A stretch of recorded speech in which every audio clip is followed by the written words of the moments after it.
ब्रेकनंतर पुन्हा एकदा आपलं स्वागत आहे आणि आता बातमी एका अशा दवाखान्याची ज्याची चर्चा महाराष्ट्रभर होऊ लागली आहे। नांदेडमध्ये फक्त गाढवांवर उपचार करण्यासाठी दवाखाना सुरू करण्यात आलाय।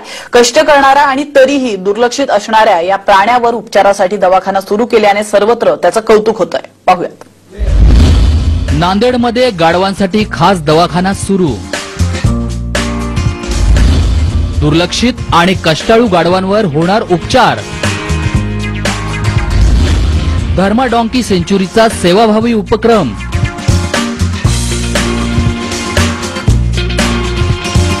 हा आहे गाढवांवर उपचार करणारा दवाखाना। नांदेडच्या बिलोली जवळच्या सगरोळी येथे गाढवांवर उपचार करण्यासाठी स्वतंत्र दवाखाना सुरू करण्यात आलाय। फक्त गाढवांवर उपचार करण्यासाठी धर्मा डॉंकी सेंच्युरीकडून हा सेवाभावी दवाखाना उभारण्यात आलाय। त्यामुळे अनेक पशुपालक गाढवांवर उपचारासाठी इथं येऊ लागलेत।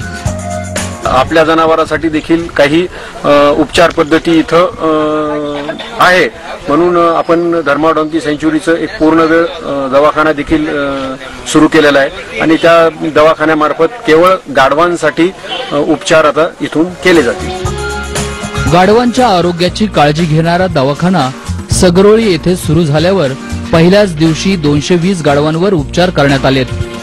महत्त्वाचं म्हणजे गाढवांवर उपचारासाठी ठिकठिकाणी शिबिरांचं आयोजन करण्यात आलंय। बहुतांश गाढवांमध्ये चरा नावाचा जीवघेणा आजार आढळतो। याच आजारामुळे अनेक गाढवांचा बळी जाण्याच्या घटना घडतायत।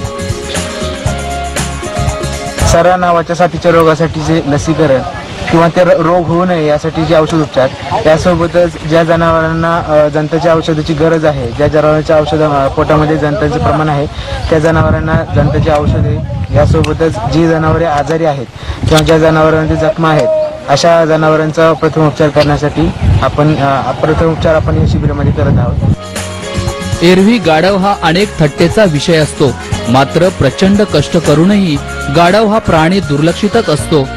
दगड मुरुम पाठीवर उचलत राहायचं, असेल त्या ठिकाणी वावरत राहायचं, मिळेल ते खात राहायचं। त्यामुळे कष्ट करतच अनेक गाढवांचा बळी जातो। या जाणीवेतून हा दवाखाना सुरू झाल्याने अनेक गाढवांवर इथं उपचार होणार आहेत। संतोष जोशी, साम टीव्ही, नांदेड।